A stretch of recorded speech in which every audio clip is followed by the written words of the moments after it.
नमस्कार, मी सुशील कुलकर्णी. आपण पाहताय अॅनालायझर. आज पुन्हा एकदा एका संवेदनशील विषयावर बोलण्यासाठी मी आपल्याकडे आलेलो आहे.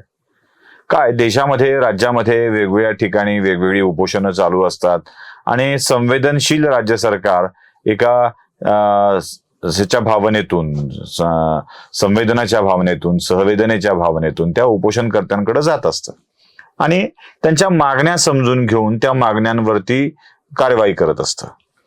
पण या देशातल्या वयोवृद्ध ज्येष्ठ नागरिक लोकांच्या वेदनेचा विचार करायला या केंद्र सरकारकडे वेळ आहे की नाही असा प्रश्न मला पडलाय. होय, पुन्हा पुन्हा मी तो विषय मांडतोय आणि पुन्हा पुन्हा यासाठी मांडतोय की तो मांडणं आवश्यक वाटतंय.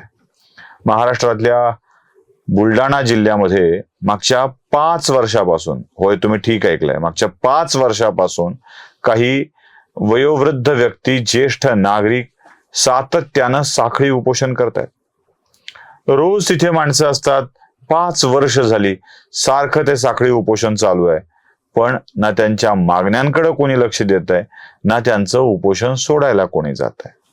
तेही इतके चिवट आहेत की आयुष्याच्या उत्तरार्धाची लढाई ते देखील चिवटपणे लढतायत, कारण त्यांना आपल्या हक्काचे पैसे हवेत. EPF पेन्शनधारकांची समस्याच एवढी मोठी झाली आहे की त्यांना ना पैसे मिळतायत, ना कोणी त्यांना पैसे देऊ असं बोलताय. सरकारकडे त्यांच्या अपेक्षा आहेत, ते लढतायत, सगळं करतायत, पण त्यांच्या उपोषणाला मात्र कोणी सोडायला जात नाही. आणि त्याच बाबत आपण बोलणार आहोत पुन्हा एकदा राऊत साहेबांशी. राऊत साहेब, खूप खूप स्वागत आहे तुमचं अॅनालायझरमध्ये. आपण पुन्हा एकदा बोलतोय, जवळपास 3री वेळ आहे ही आपली याच विषयावर चर्चा करण्याची. हे उपोषण किती वर्षापासून, कसं, त्याची पद्धत काय आहे? नमस्कार सर. ॲक्च्युली आम्ही सर्वप्रथम तर मी आपले फार आभार मानतो की मागच्या 2 वेळेस आणि आताही आम्हाला ही संधी दिली. आमचा प्रश्न, जो गहन प्रश्न आहे, आमच्यासाठी जीवनमरणाचा आहे, आमच्या स्वाभिमानाचा आहे, आमच्या शेवटच्या जीवनाच्या टप्प्यामधला फार महत्त्वाचा प्रश्न आपण लोकांसमोर मांडला, सरकारसमोर मांडला. याबाबत मी अॅनालायझरचे खूप खूप आभार मानतो. संपूर्ण नॅशनल एज्युकेशन कमिटीच्या वतीनं मी आपला आभारी आहे. आता प्रश्न असा आहे की आम्ही 4 मागण्या आमच्या आहेत. तुम्हाला तो पहिलेही आपण सांगितलं, मी परत रिपीट करतो, काही लोक नवीन पाहत असतील. हे इंडस्ट्रीयल सेक्टरचे जे वर्कर्स आहेत, यांनी आयुष्यात, म्हणजे संपूर्ण भारताचं इंडस्ट्रीयल सेक्टर, मग ते प्रायव्हेट उद्योग असो, सरकारी, semi government, PSUs, you name it, या सगळ्या उद्योगामधले हे लोक आहेत आणि यांनी आयुष्यभर दरमहा पेन्शनसाठी पैसे भरलेले आहेत. त्यांनी भरलेल्या पैशांचं जर मूल्यांकन पाहिलं मागच्या 30 वर्षामधलं, तर आज रोजी प्रत्येकाचे सरकारकडे जवळपास 20 लाख रुपये जमा आहेत. मग जर माझे सरकारकडे 20 लाख रुपये जमा आहेत आणि जर मला त्याच्या मोबदल्यात ते माझे 20 लाख कधीही परत मिळणार नाही असा निर्णय 2008 मध्ये यांनी घेऊन टाकला एकतर्फी, आणि ते पैसे मला मिळणार नाही, मग 20 लाखाच्या ऐवजी मला कमीत कमी माझ्या 20 लाखाचं व्याज तर माझ्या जीवनाच्या शेवटी द्या. पण आम्हाला जी ॲव्हरेज पेन्शन संपूर्ण भारतात मिळते ती 1171 रुपये. 1171 रुपयामध्ये माझे 20 लाख घेतल्यानंतर तुम्ही मला सांगता की मी आणि माझी म्हातारी मिळून दोघं जगू, आणि त्यात मेडिकल पण तुम्हाला देणार नाही, बाकीच्या फॅसिलिटी नाही. तुमची एकदा पेन्शन 1171 जर ठरली तर ती 1172 कधीच होत नाही. त्याला महागाई भत्ता नाही, त्याला कुठल्या प्रकारचं मार्केटशी कंपॅरिझन किंवा एक कॉम्पन्सेशन त्याचं नाही आहे महागाईचं. अशा पद्धतीनं तुम्ही जर या देशातल्या वृद्ध माणसाला जगायला सांगता, जे 75 लाख वृद्ध आज रिटायर्ड आहेत आणि 7.5 कोटी लोक आज रोजी या स्कीमचे मेंबर आहेत, ज्यांचं हे भविष्य आहे, आणि तसा पूर्ण आकडा जर पाहिला तर 19.33 कोटी लोक या इंडस्ट्रीयल सेक्टरमध्ये भारताच्या काम करतात. अशा परिस्थितीमध्ये आम्ही लोकांनी एक आंदोलन उभं केलं 8 वर्षापासून. खरं म्हणजे हे आंदोलन आम्ही उभं करायच्या अगोदर BJP अपोजिशनमध्ये असताना 2013 मध्ये BJPने हा प्रश्न उचलला होता. त्यात आदरणीय गडकरीजी होते, आदरणीय जावडेकरजी होते. त्यांनी हा प्रश्न अपोजिशनमध्ये असताना मांडला.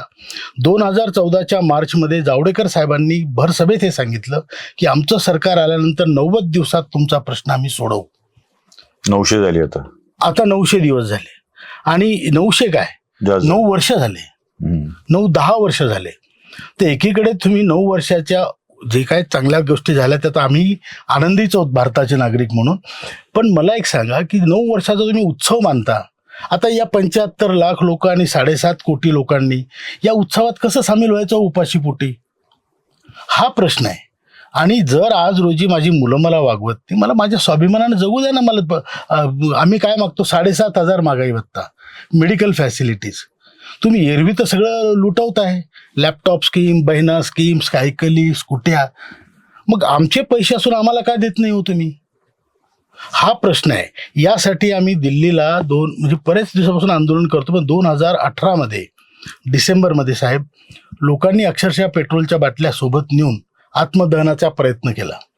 त्यावेळेस उपोषण, आमरण उपोषण सुरू केलं EPFOच्या समोर. त्यावेळेस श्रममंत्री संतोष कुमार गंगवारजी होते. त्यांनी आम्हाला बोलावून सांगितलं की हे मागे घ्या, मी तुमचं काम 15 दिवसात करतो. आम्ही ते मागे घेतलं. आम्ही परत आलो त्यांच्या शब्दाला मान देऊन. आमचं काम झालं नाही म्हणून 18 डिसेंबर 2024 पासून बुलढाण्यामध्ये शृंखला उपोषण चालू आहे.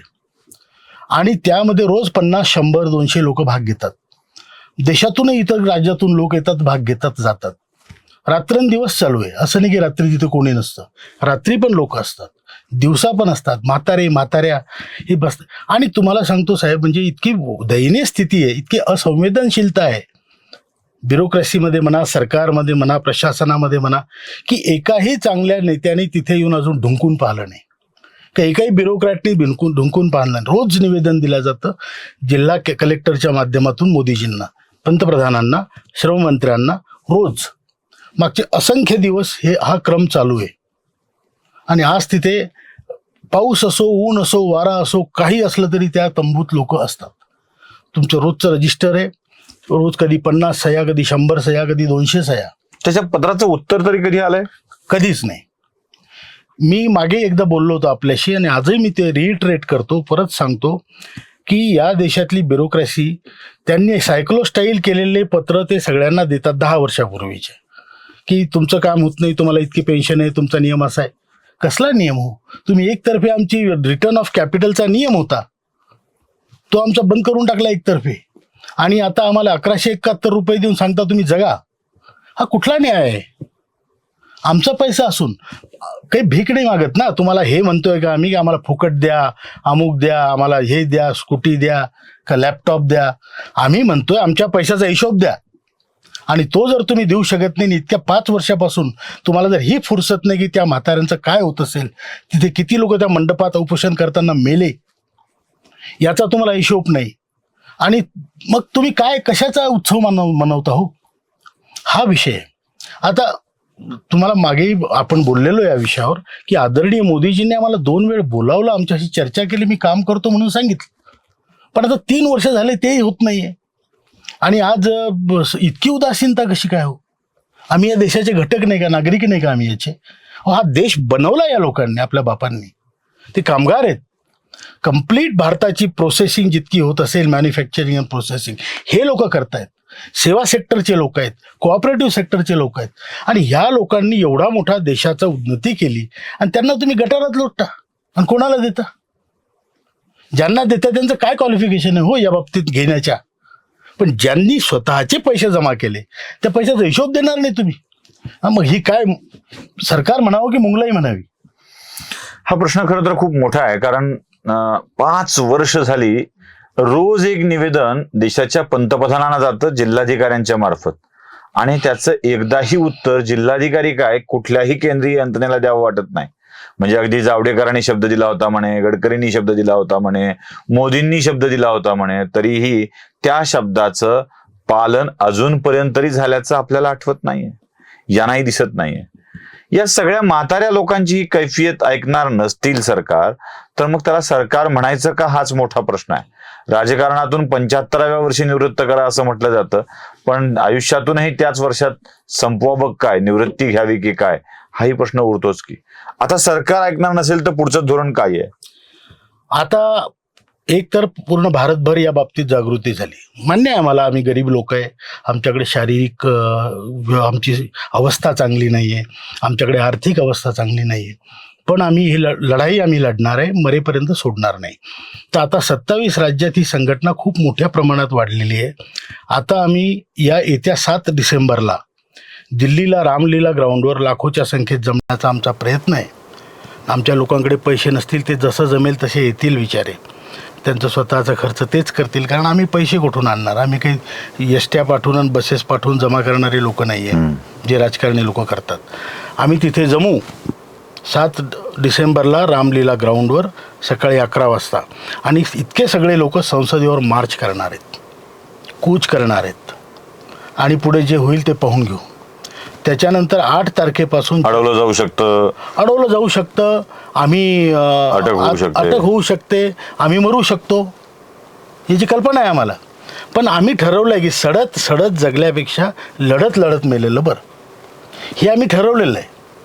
आणि त्यानुसार आम्ही तिथे जमणार आहे, कूच करणार आहे संसदेवर, आणि मग तिथे काय होतं ते पाहून घेऊन जे होईल त्याला आम्ही सामोरं जायला तयार आहे.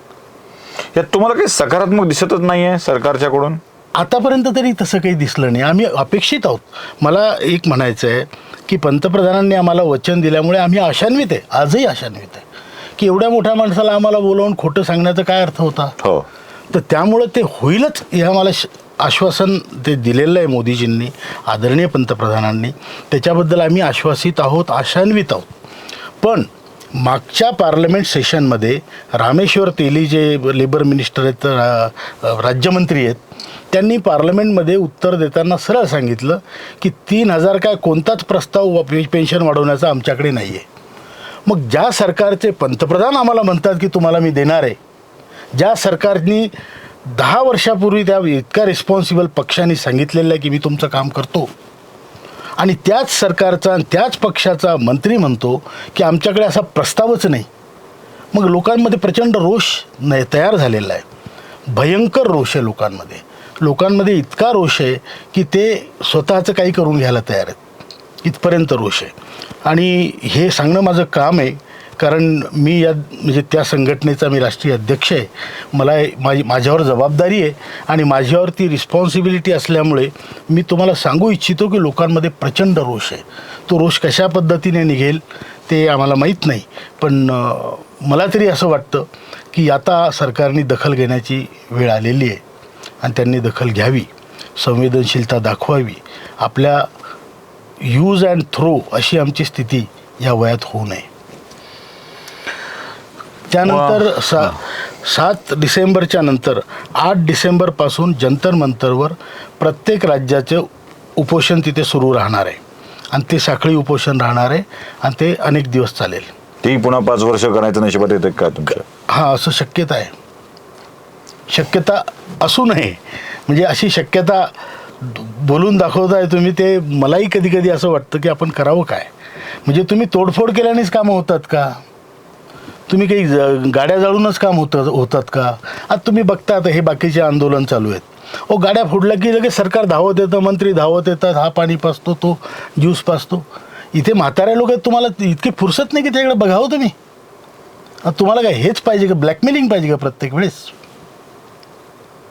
ती करायची पाळी आली ते आम्ही करू, आणि मग ते ब्लॅकमेलिंग असं असेल की आम्ही तुमचं काही करू शकत नाही, आम्ही स्वतःचं काही करून घेऊ, आणि मग भोगा तुम्ही, तुमच्या नावाने मरू ना. इथपर्यंत लोकांचा रोष आहे. फोडाफोडी, तोडातोडी, आणि मग सरकारचं लक्ष वेधून घ्यायचं. प्रश्न आर्थिकदृष्ट्या बसणारा आहे की नाही हा विषय वेगळा. प्रश्न कसं जमणार आहे हाही त्याची चर्चा सरकार करेल. पण ज्या ज्येष्ठांनी आपल्या हाडाची काढं करून आपलं आयुष्य लोकांसाठी घातलंय, त्यांच्या तरी संवेदनशील विचार सरकारनं नक्की करायला हवा. पण आपण नुसतं करायला हवा म्हणतो, होत काय नाही. या वेळेला जर फोडाफोडीवर उतरले तर ते स्वतःचा चष्मा, स्वतःची काठी तोडणे, चष्मा फोडणे या सगळ्या प्रकारावर येतील, आणि त्यात त्यांचंच नुकसान जास्त आहे. सरकारचं काय जातं म्हणा, सरकारने निदान आता तरी या अवस्थेवर येऊ नये यासाठीची व्यवस्था करायला हवी. आभार आपले, आपण आलात, बोललात त्याबद्दल आपले मनपूर्वक आभार. आणि आपण या आंदोलनात यशस्वी व्हावं, तुमचा आंदोलनाचा दिवस नक्की जल्लोषाचा दिवस व्हावा या शुभेच्छा देतो आणि थांबतो. धन्यवाद. मी आपल्या खूप आभारी आहे तुम्ही हे जे मला शेवटी सांगितलं. आमची अशी अपेक्षा आहे की 7 डिसेंबरला आम्ही तिथे ओरडाओरडी रडारडी केल्यापेक्षा आणि आमच्या आतंक केल्यापेक्षा स्वतःच्या बाबतीत तिथे आम्हाला तुम्ही म्हणता तसं तुमच्या तोंडात साखर पडो, तो जल्लोषाचा दिवस असो, तिथे येऊन आमचं डिक्लेरेशन करावं, या सगळ्या वृद्धांना राहत द्यावी, आम्ही सरकारचे फार उपकार मानू. धन्यवाद.